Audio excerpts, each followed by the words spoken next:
Alright, before I talk about Putin moves south again, one more point regarding Red Dragon Rising. So I made a video recently talking about how I might remake that game into something that's even more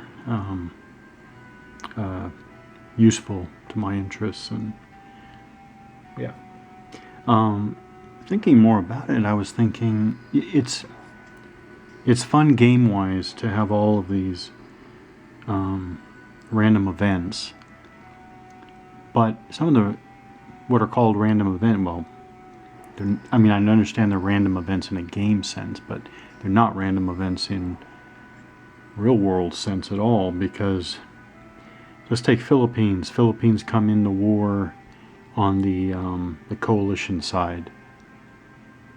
Obviously not a random event in the real world at all, but thinking about these different, again, what in the game are called random events made me think, and of course it's an expansion beyond what the game was intended, for sure, but I think it would be interesting to me and useful to me to have a little bit of strategic / political level, mini game within that. So in addition to the other changes I mentioned in an earlier video, I think I do like the idea of looking at, I mean, nothing dramatic at all, but so one example would be Philippines comes in to the war on the coalition side. One idea is that players, let's see, well, I guess off the top of my head, maybe an idea is players have to choose from a menu of available of these events, and then they still roll for them to happen or not. And reason for this, possible reason for this, is that, for example, let's say the coalition side, I mean, because in real world, coalition is trying to get Philippines to come into war on their side. Of course, China's trying to do the same thing, but in our example, the coalition is trying for that. So maybe they roll a die, they declare it, and they roll a die to see whether it happens or not. And what I was thinking earlier, as I was mulling this over, is that maybe there's a die roll modifier, a slight die roll modifier in favor of the coalition getting that result if, let's say, China had conducted any offensive action whatsoever in the previous turn or something like that. So that's what I mean by not fully random events in game terms where the players are just reacting. That's interesting, and I understand that serves the purposes of Red Dragon Rising, but I think it would be, for my purposes, no, I'm going to take that back and go even stronger. For my purposes, the players have to have a role in what they're trying to achieve with these, again, strategic / political developments. So however that's done, but I don't want to drastically change. The idea, but just a little bit of player input and a little bit of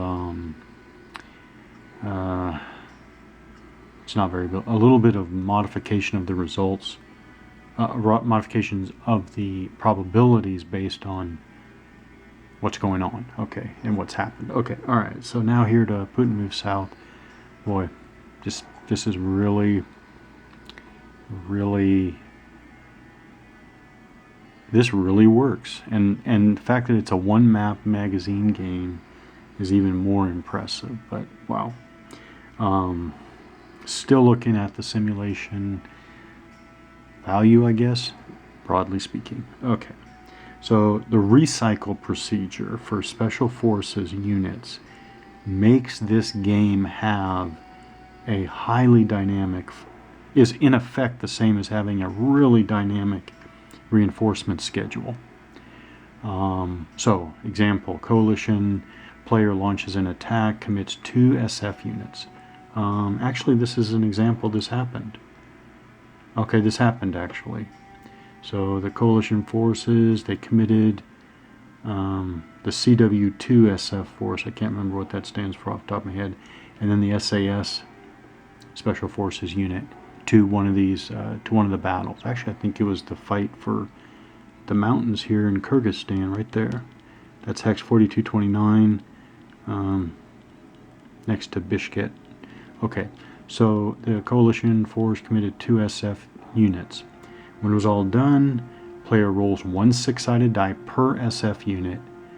Okay, the actual wording is after each use, roll 1 die, 1d6 per SF unit, and place the unit on the turn record track that number later in the game, automatically returning on that turn.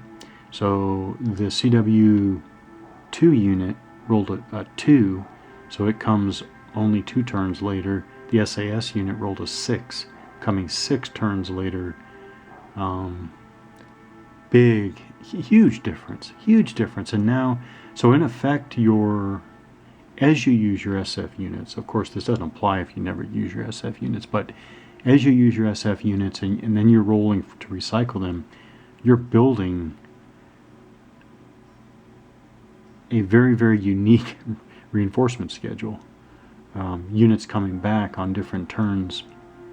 Of course, it's essentially completely variable, but it's just interesting. I don't know that was explained so well, but I noticed that this time. Also in one battle, actually that same battle, so the SAS unit comes back 6 turns later. The Russians committed 1 SF unit and they roll a 1, meaning they're coming in the very next turn. And in fact, this battle was the last, it was one of the last action points used by the Russians, this one right here. It's pretty cool, actually. They did the airborne assault into the mountains here in order to block, if they forced the Kyrgyz unit to retreat, they could use the zones of control there, but they got an attack stalled, so that's that.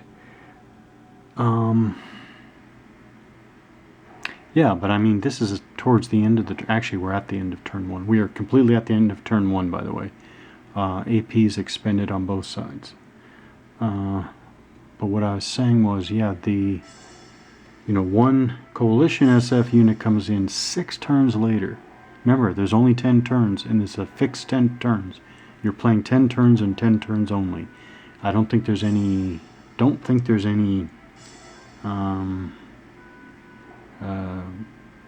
early and or extension. It's 10 turns.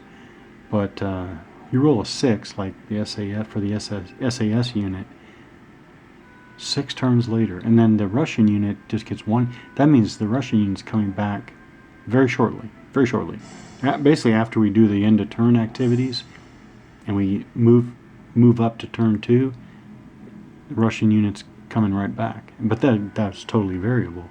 The Russian player could have, or the Russian side could have, also rolled a 6. All right, just interesting. And this is really, I'm just going to mention this. Maybe I'd like to talk about it more again later. But because reinforcements come in to any friendly base, no matter where it is on the map as well, all bases become potentially even more valuable than just being good defensive terrain, because they do get a column shift, and their value as terrain or as VP locations. Yeah, so the idea is that, so here's the example. The Russians, Baikonur in the center of Kazakhstan, now becomes even more significant because the Russian player, as the Russian player did, placed this airborne core task force right here on Baikonur as a friendly military base. Getting their unit, close to the action. Of course, you can also just go all the way down if you have an opening, but this gets a reinforcement close to the action fairly easily, and all because it's a friendly controlled military base.